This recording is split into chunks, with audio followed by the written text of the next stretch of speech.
गुरुर्ब्रह्मा गुरुर्विष्णु गुरुर्देवो महेश्वरा गुरु साक्षात् परब्रह्मा तस्मै श्री गुरुवे नमः।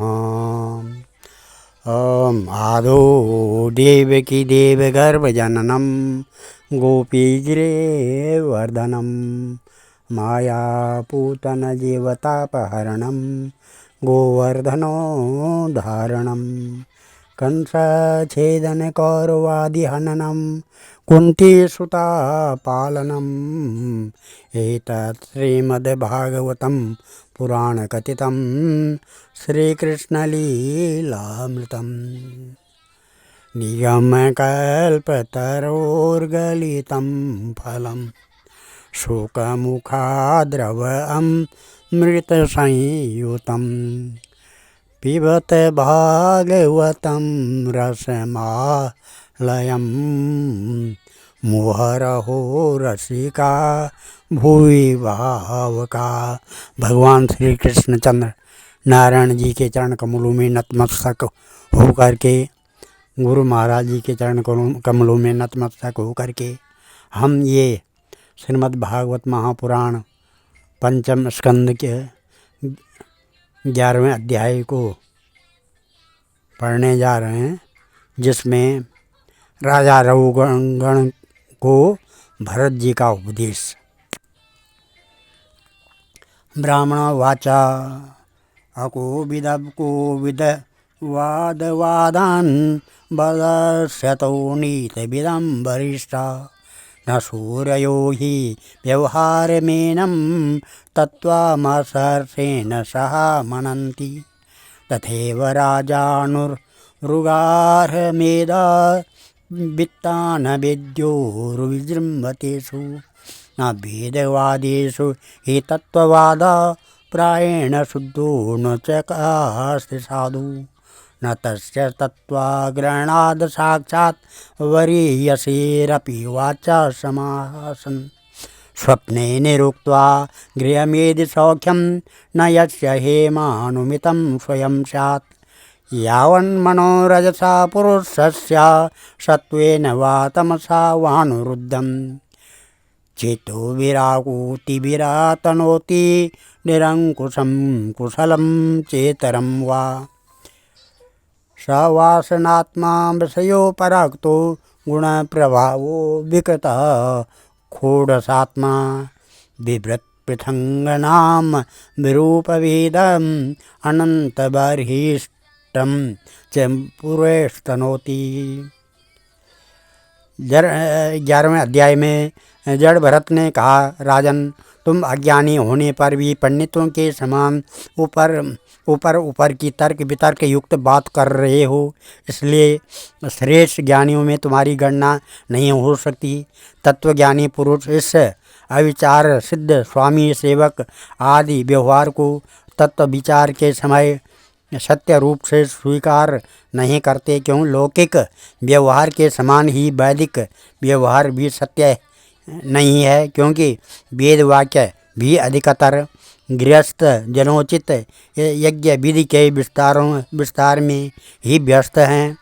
राग द्वेष आदि दोषों से रहित विशुद्ध तत्व ज्ञान की पूरी अभिव्यक्ति प्रायः उनमें भी नहीं हुई है, जिसे गृहस्थोचित यज्ञादि कर्मों से प्राप्त होने वाला स्वर्ग आदि सुख स्वप्न के समान हेय नहीं जान पड़ता, उसे तत्व ज्ञान कराने में साक्षात उपनिषद वाक्य भी समर्थ नहीं है।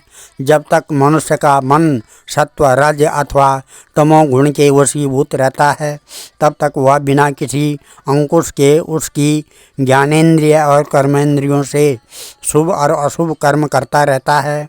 यह मन वासनामय विषयासक्त गुणों से प्रेरित विकारी और भूत एवं इंद्रिय रूप 16 कलाओं में मुख्य है।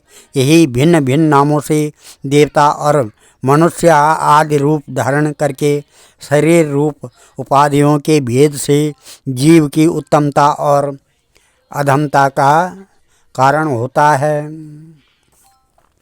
दुखम सुखम व्यक्तिरिक्तं च तीव्रं कालोपपन्नं फलम अव्यक्तं नक्ति आलुंगय माया रचितांतरात्मा स्वदेहिनं संसृतचित चक्रकूट तावानयं व्यवहारात् सदावि क्षेत्रज्ञ साधु भवति स्थूल सूक्ष्म तस्मान् मनोलिंगमदो वदन्ति गुणानुवत्यस्य परावरस्य गुणानुरक्तं व्यसनाजन् यजन्तोः क्षेमाय नैर्गुण्यमथो मनः स्यात् यथा प्रदीपो घृतवर्तिमश्रियं शिखा सधूमा भजति ह्यनन्मदा स्वयं पदं तथा गुणकर्मानुबद्धं वृत्तिं मनाश्रयते न्यत्र तत्त्वम् एकादशासन्मनसो हि वृत्तया आकूतयो पञ्चधियो विमाना मात्राणि कर्माणि पुरं च तांसां वदन्ते एकादश वीरभूमि गन्धाकृतिस्पर्शरसस्रवांसि विसर्ग रत्यार्व्य विजल्पशिल्पा एकादशं स्वीकरणं ममेति संयामहं द्वादशमेक आहुः द्रव्य स्वभावाशय कर्म काले रेकादशामी मनसो विकारा सहस्रशो शतसा कोटिशस्त्र क्षेत्रज्ञतो नामितो न स्वता येषु क्षेत्रज्ञ एता मनसो विभूति जीवस्य माया रचितस्य नित्या आविर्हिता क्वापि तिरोहितास्य शुद्धो विचस्ते विशुद्ध कर्तुः। यह मायामय मन संसार चक्र में छलने वाला है। यही अपनी ध्येय के अभिमानी जीव से मिलकर उसे काल चक्र से प्राप्त हुए सुख दुख और इनसे अतिरिक्त मोह रूप अवश्यंभावी फलों की अभिव्यक्ति करता है। जब तक यह मन रहता है तभी तक जागृत और स्वप्रभाव अवस्था का व्यवहार प्रकाशित होकर जीव का दृश्य बनता है। इसलिए पंडित जन मन को ही त्रिगुणमय अधम संसार का और गुणातीत परमोत्कृष्ट मोक्ष पद का कारण बताते हैं। विषयासक्त मन जीव को संसार संकट में डाल देता है। विषयहीन होने पर वही उसे शांतिमय मोक्ष पद प्राप्त करा देता है। जिस प्रकार घी से भीगी हुई बत्ती को खाने वाले दीपक से तो धुएं वाली शिखा निकलती रहती है, और जब घी समाप्त हो जाता है तब वह अपने कारण अग्नि तत्व में लीन हो जाता है। उसी प्रकार विषय और कर्मों में आसक्त हुआ मन तरह तरह की वृत्तियों का आश्रय लिए रहता है, और इनसे मुक्त होने पर वह अपने तत्व में लीन हो जाता है। वीरवर 5 कर्मेंद्रिय, 5 ज्ञानेंद्रिय और 1 अहंकार, ये 11 मन की वृत्तियां हैं तथा 5 प्रकार के कर्म, 5 तन्मात्र और 1 शरीर, ये 11 उनके आधारभूत विषय कहे जाते हैं। गंध रूप स्पर्श रस और शब्द, ये 5 ज्ञानेंद्रियों के विषय हैं। मल त्याग संभोग गमन भाषण और लेना देना आदि व्यापार, ये 5 कर्मेंद्रियों के विषय हैं तथा शरीर को यह मेरा है इस प्रकार स्वीकार करना अहंकार का विषय है। कुछ लोग अहंकार को मन की 12वीं वृत्ति और उसके आश्रय शरीर को 12वां विषय मानते हैं। ये मन की 11 वृत्तियाँ द्रव्य, विषय, स्वभाव, आशय, संस्कार, कर्म और काल के द्वारा सैकड़ों, हजारों और करोड़ों भेदों में परिणत हो जाती है, किंतु इनकी सत्ता क्षेत्रज्ञ आत्मा की सत्ता से ही है। स्वतः यह परस्पर मिलकर नहीं है। ऐसा होने पर भी मन से क्षेत्रज्ञ का कोई संबंध नहीं है। यह तो जीव की ही माया निर्मित उपाधि है। यह प्रायः संसार बंधन में डालने वाले अविशुद्ध कर्मों में ही प्रवृत्ति रहता है। इसकी उपर्युक्त वृत्तियाँ प्रवाह रूप से नित्य ही रहती है। जागृत और स्वप्न के समय वे प्रकट हो जाती है और सुषुप्ति में छिप जाती है। इन दोनों ही अवस्थाओं में क्षेत्रज्ञ जो विशुद्ध चिन्मात्र है, मन की यह इन वृत्तियों को साक्षी रूप से देखता रहता है।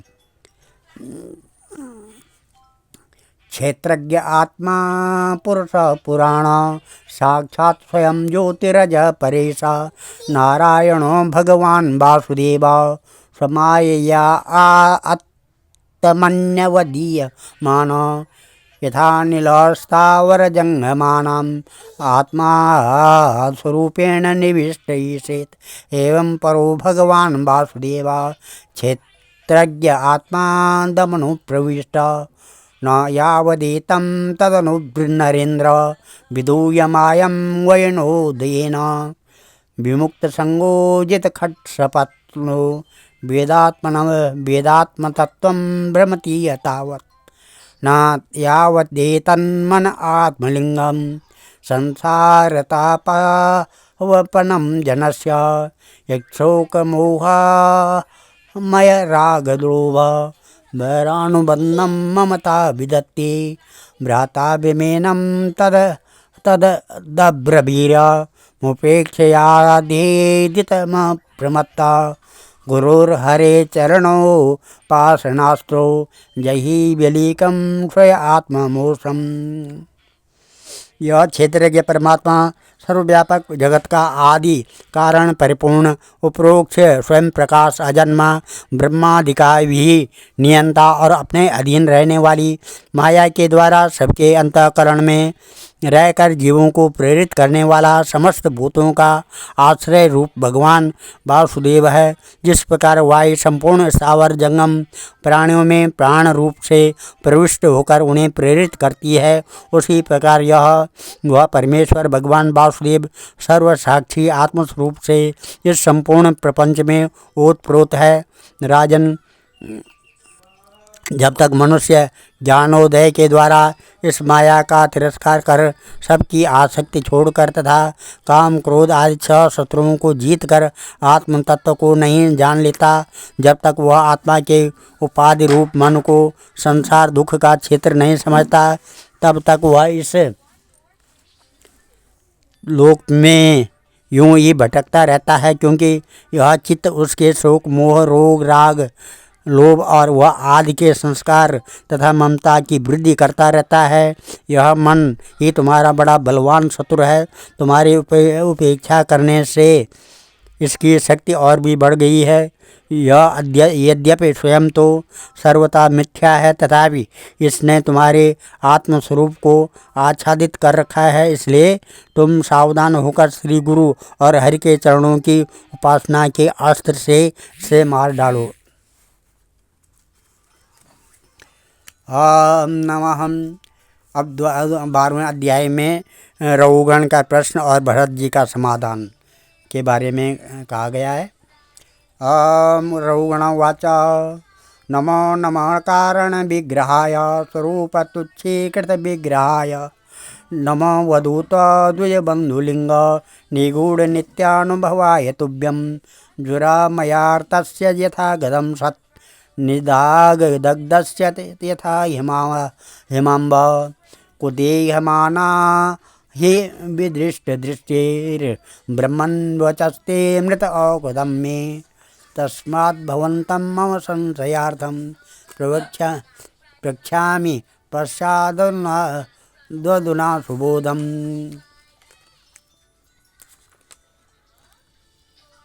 अध्यात्मयोगाग्रथितं तवोक्तम् आख्यायिको तु हलचेतसो मे यदाह योगेश्वर दृश्यमानं क्रियाफलं सद्व्यवहारमूलं न ह्यञ्जसा तत्त्वविमर्शनाय भवानमोऽस्मिन् भ्रमते मनो मे।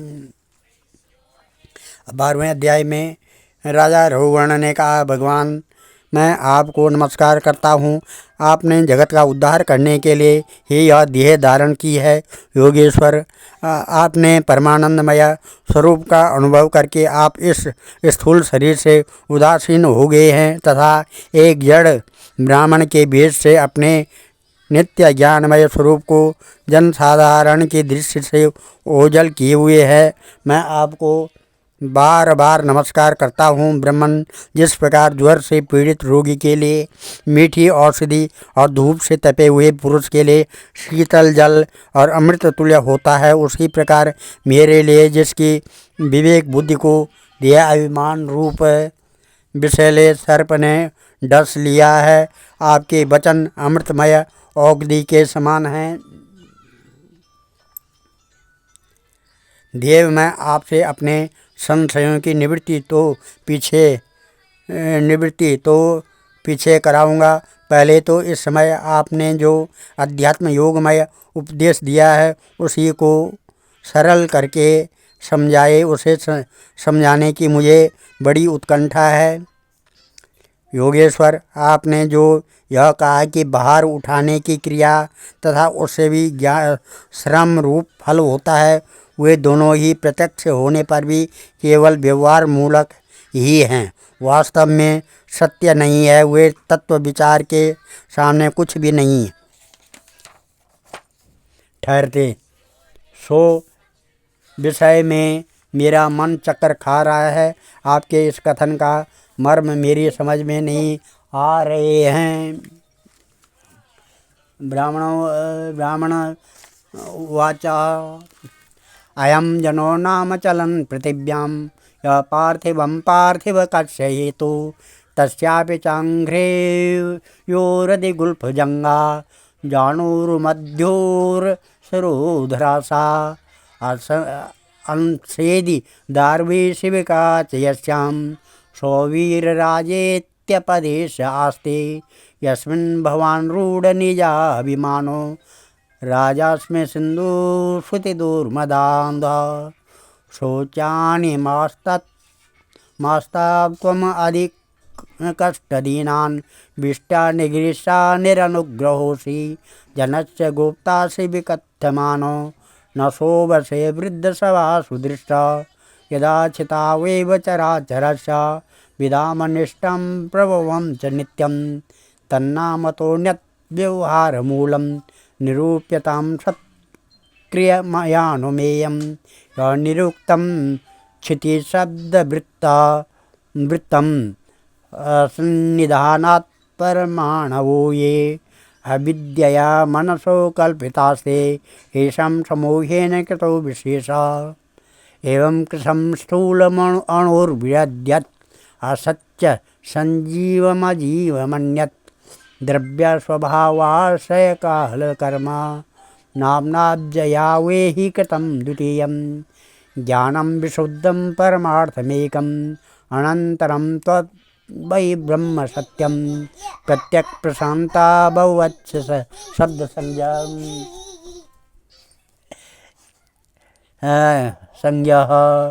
संज्ञं यद्वासुदेवं कवयो वदन्ति।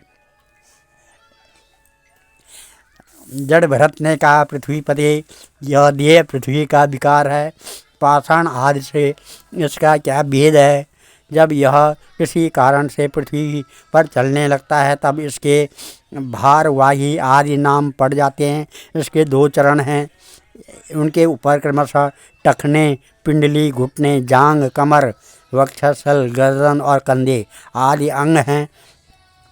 कंधों के ऊपर लकड़ी की पालकी रखी हुई है, उसमें भी सौवीर राज नामक एक पार्थिव विकार ही है, जिसमें आत्मबुद्धि रूप अभिमान करने से मैं सिंधु देश का राजा हूँ, इस प्रबल मद से अंधे हो रहे हो, किंतु इसी से तुम्हारी कोई श्रेष्ठता सिद्ध नहीं होती है। वास्तव में तो तुम बड़े क्रूर और धृष्ट ही हो। तुमने इन बेचारे दीन दुखियों कहारों को बेगार में पकड़कर पालकी में जोत रखा है और फिर महापुरुषों की सभा में बढ़ बढ़कर बातें बनाते हो कि मैं लोगों की रक्षा करने वाला हूँ। यह तुम्हें शोभा नहीं देता। हम देखते हैं कि संपूर्ण चराचर भूत सर्वदा पृथ्वी से ही उत्पन्न होते हैं और पृथ्वी में ही लीन होते हैं, अतः उनके क्रियाभेद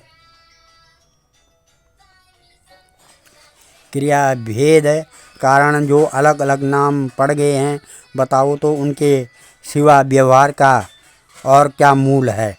इस प्रकार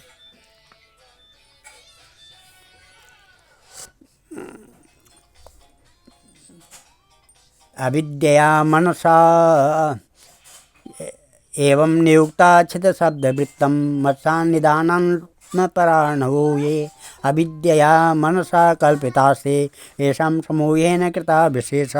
इस प्रकार पृथ्वी शब्द का व्यवहार भी मिथ्या ही है, वास्तविक नहीं है, क्योंकि यह अपने उपादान कारण सूक्ष्म परमाणुओं में लीन हो जाती है और जिनके मिलने से पृथ्वी रूप कार्य की सिद्धि होती है, वे परमाणु अविद्यावश मन से ही कल्पना किए हुए हैं, वास्तव में उनकी भी सत्ता नहीं है। इसी प्रकार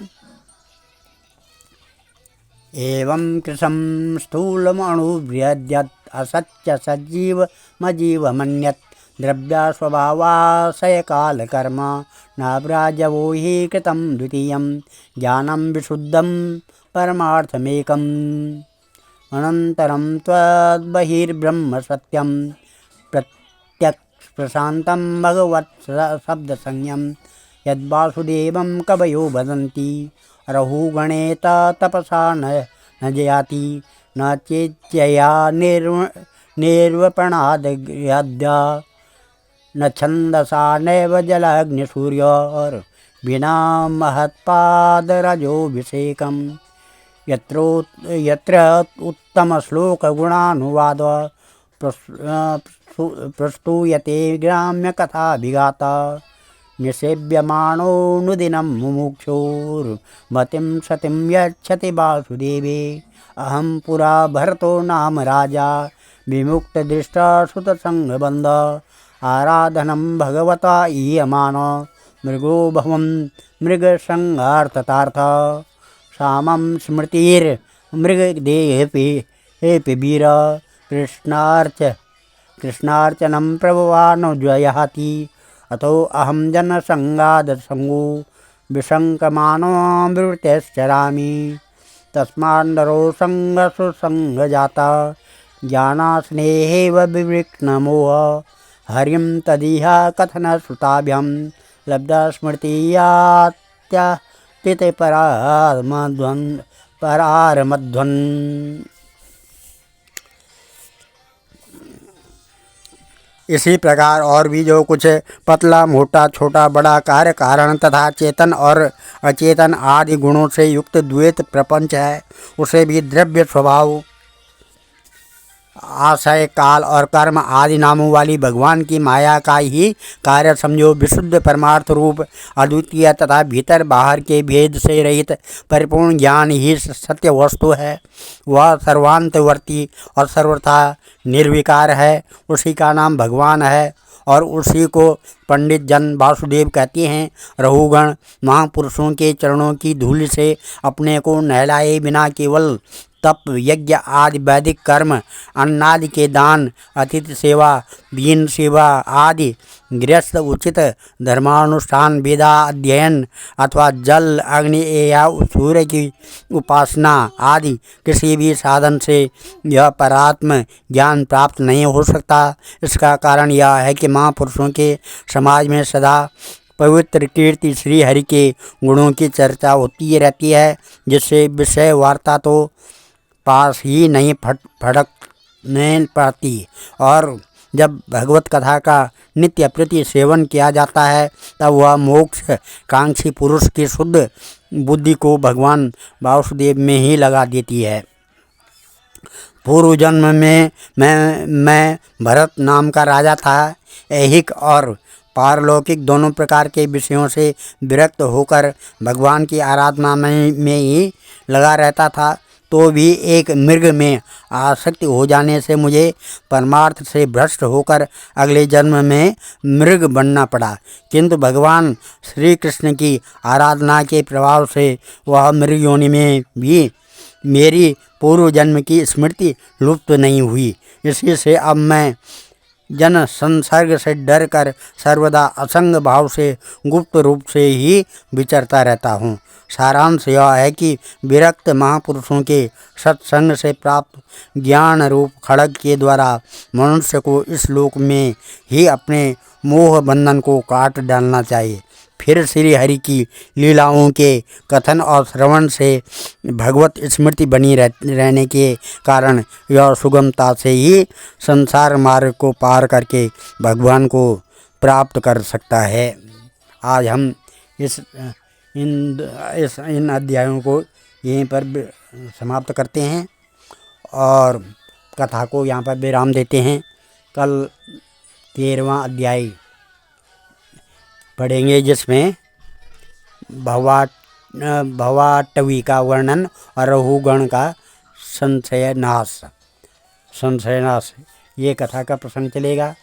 ओम नमः श्री कृष्ण गोविंद हरे मुरारे, हे नाथ नारायण वासुदेवा, हे नाथ नारायण वासुदेवा, हे नाथ नारायण वासुदेवा। ध्येयं सदा परिभवग्नमविष्टदोहं, तीर्थात्पदं शिवभिरञ्चनुतं शरण्यं भृत्यातिहं प्रणतपालभवाब्धिपूतं, वन्दे महापुरुषते चरणारविन्दं।